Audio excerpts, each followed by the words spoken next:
Hello, Capricorn. Ito yung reading mo for the first week of September.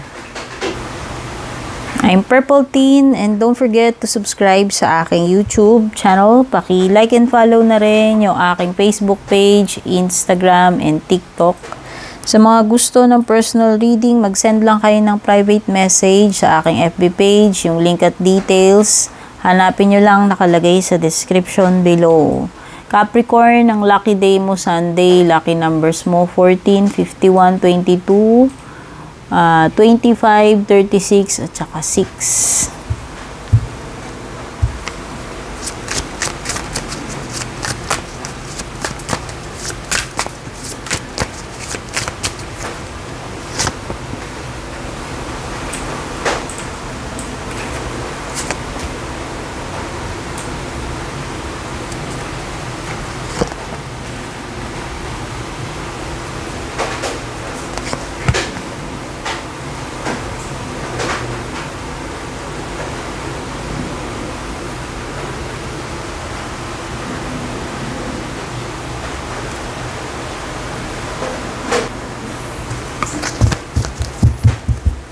Okay, Capricorn, nakikita ko na meron kang malaking disappointment ngayong araw na to. With the Three of Swords, no?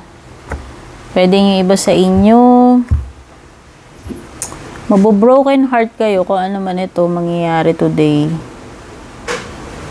No, na parang tatry nyong ayusin. You will try to fix things, kung ano man ito nasira. So, pwedeng iba dito, magiging very sad kayo dyan kung ano man yung mangyayari sa inyo. Tatry ninyong makipag-ayos, no? Itatry ninyong ibalik sa dati, pero mukhang hindi magwo-work or hindi kayo magiging successful dyan. So, ang ibig ko sabihin dito is about relationship, no? Whether romantic man yan or hindi. Kasi dito, nakikita nyo sa picture, may something na nabasag. Magyata ito. So, tinatry niyang buuin. No? Pero mahirap. Alam natin na kahit buuin mo yan, lagyan mo ng glue, pag nabasag na siya, basag na eh. Kahit buuin mo pa eh, andun pa rin yung lamat. So, ayan. Pwedeng, alam mo yun, kahit na magkaayos kayo neto, kahit na sabi mong magkabati kayo, pwedeng yung lamat nandun na. Yung damage, alam mo yun, hindi mo na siya maa-undo. So, pwedeng, yun nga, hindi na talaga siya babalik sa dati niyang state. No, naremedyohan, oo, nabuo uli, pero pwedeng, andun pa rin yung lamat. No? Hindi na ma-i-deny na meron na talagang nagbago.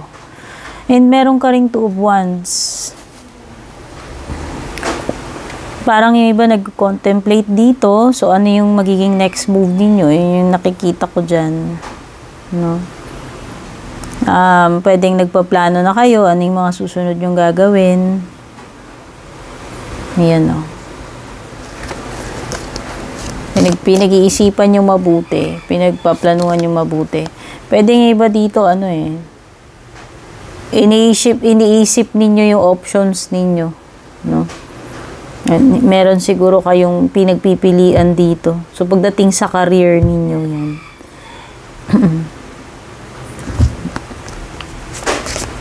Six of Cups. Ayan, yung iba dito nakaka-feel ng nami-miss ninyo. Yung childhood memories. Ayan, mabalik childhood memories. So, pwedeng may nakakapagpa-remind sa inyo dyan. Kumbaga, parang may nakatrigger para maalala mo yun. Itong nakaraan, no? Tapos yun, nagre-reminisce kayo tuloy tungkol dun sa mga memories na yan. Whether, yan, sa pagkabata nyo man yan. Ayan. Para kasing childhood dito, ayan, no? Hindi ko alam kung ito ay dati mong kalaro, kababata, best friend, or childhood sweetheart mo, hindi ko alam. Basta meron ditong memories. Maaalala mo, no? Itong nakaraan, kung ano man, tungkol man saan yan. Pwedeng yung iba dito, pabalik-balikan ninyo yung mga photos. Kung meron kayong mga photo album dyan na tinatago-tago, no? Magpabalik sa inyo, mananariwa yung mga memories nyo ng past. Pag nakita ninyo yung mga pictures na yan. 7 of Wands, pwedeng yung iba dito, try nyo, i-defend yung sarili ninyo. No, feeling ninyo, natitreten kayo, kaya parang, poprotektahan ninyo yung sarili nyo, or kung feeling ninyo na naargabyado kayo, or mali yung, binagbibintangan kayo ng hindi tama, or pinag-iisipan kayo ng hindi tama, itatry ninyong i-prove yung sarili nyo, or depensahan. Ayan. Kung inaakusahan kayo ng mali, no? Ayan.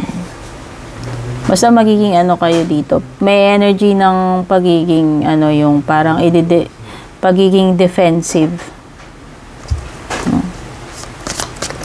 Whether guilty ka man or hindi about something. Parang, dedepensahan mo yung sarili mo dyan. Kumbaga para kasing kung hindi ka naman parang natitreten, hindi mo naman siya gagawin na ganun. So pwede kasing napagtutulungan ka dito, or nadidiin ka, no? So yun, kailangan mo i-prove sa kanila o na mali sila, or hindi totoo yung accusation nila sa'yo, or kailangan mong i-depend yung sarili mo, kasi nga, alam mo yun, pinagtutulungan ka, inaapi ka na no? Time to go out and have fun daw. First week of September, Capricorn.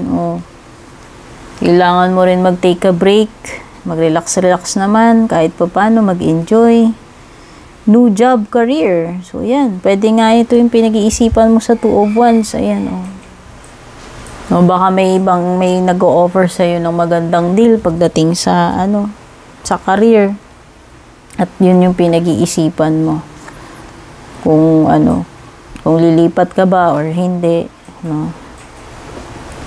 At time to act daw ngayong first week of September, Capricorn. Ayan, ito na yung oras para gawin mo yung dapat mong gawin. No? Aksyonan mo na daw kung ano man yan. Ayan, time to act. Kailangan mo ng aksyonan yan. Kung tungkol man saan yan. Caterpillar, things will not always be this way. A change is coming. So, ayan, feel ko, hindi laging tama na palagi ka na lang na-feel threatened dyan sa lugar na yan, or kung ano man ito yung tinutukoy ni Caterpillar. So hindi laging ganyan, huwag ka mag-alala, Capricorn. Darating din yung time na mawawala rin yan, kung ano man itong mga pinoproblema mo. Hindi laging malas. Kung minamalas ka ngayon, no? Kung hindi man maganda yung nangyayari din sa'yo dito sa 7 of Wands, yung kinikwento ko kanina, or kung ano man itong tinutukoy ni Caterpillar, lilipas at lilipas din yan. Ayan, may pagbabagong darating sa'yo And maybe, etong first week of September, darating na yung changes na yan. So, ano naman pagdating sa love life mo, Capricorn?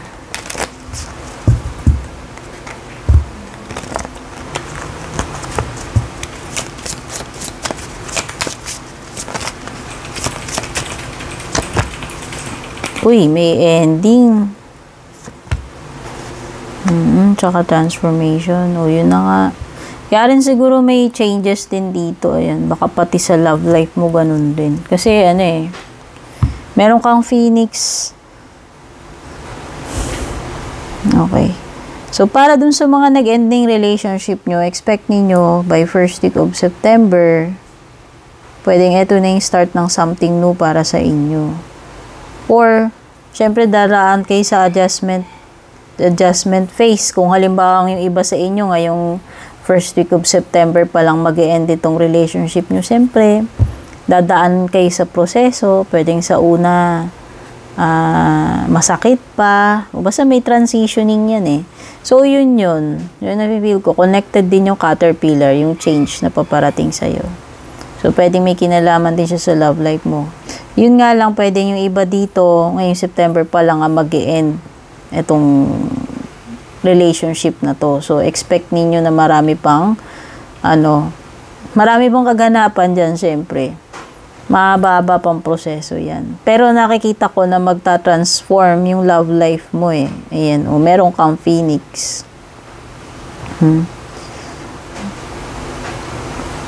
Talaga namang ganun, di ba, pag nag-end? Maraming phases eh, di ba? Minsan yung iba nandun pa sa denial o nandun pa sa pain. Tapos no, nag-iiba-iba na hanggang lilipat-lilipat na hanggang yung iba nagta-transition na to healing, recovery. Tapos yung iba, ready na sila uling magjowa. O yun, depende. Depende kung ano tong changes na pinagdaraanan mo or pagdaraanan mo this first week of September, Capricorn, no? Pero may Phoenix dito eh, parang may element ng rebirth. Kasi di ba si Phoenix, parang siya eh, nabuhay uli. So, ayan, pwedeng yung iba naman, if may nagtapos na relationship sa inyo, itong mga nakaraan or in the past, pwedeng itong first week of September, parang magkakaroon ng uli yan eh. Parang, sabihin mo na marirekindle. Pwedeng yung iba, magkakaroon kayo ng reconnection dyan sa person na yan. Kaya siguro meron ding Six of Cups dito, baka may magbabalik from the past. Parang connected din kasi siya eh. Baka nga childhood jowa mo yan. Basta jowa in the past, no? So, pwede nga. Pwedeng iba naman ngayon magkakaroon kayo ng mabubuhay uli yung mabubuhay uli itong love life mo or itong connection mo dito sa person na to, Capricorn.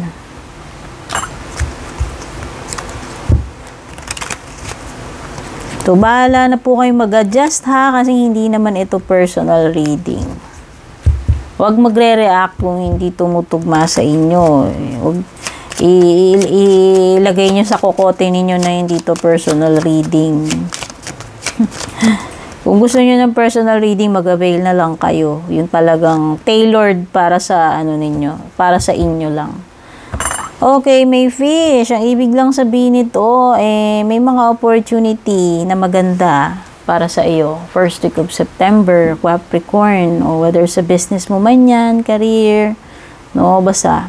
Hindi lang ito isa. So, pwedeng may mga blessings or opportunity na maganda na magbubukas para sa iyo. Or kusang lalapit sa iyo, no?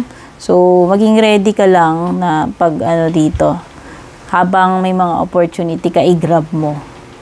Mountain, yun nga lang, pwedeng may challenge pa rin eh. At saka malaki, medyo mahirap. Mahirap-hirap itong challenge na to kasi bundok. So, kung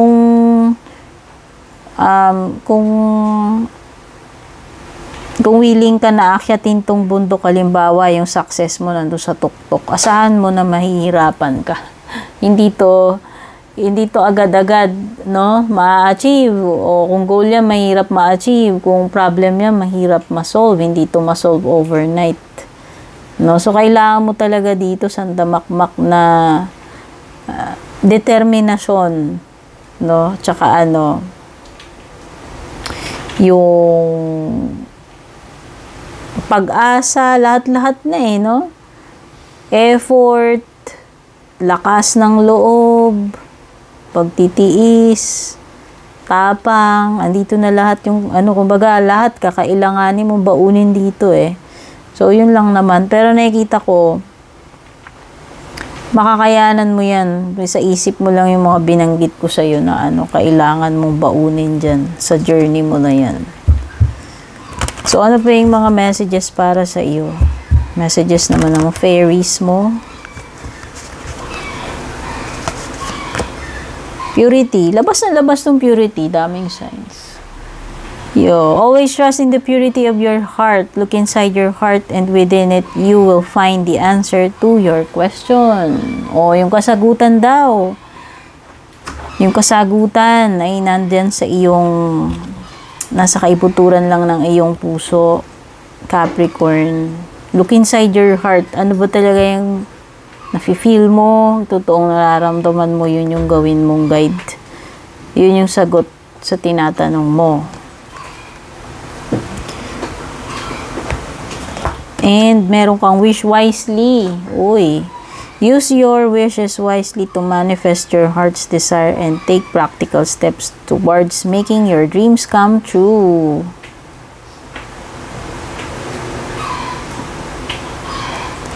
So, ayan. Baka meron ikaw mga wishes. No? So, dapat mina-manifest nyo na yan. Kung ano ba yung gusto mo ma-achieve. Ano ba tong mga wishes mo na to. Yung mga goal mo, dream mo. No, that mina-manifest nyo na yan. At saka, syempre, kailangan mo ng, ng effort. No?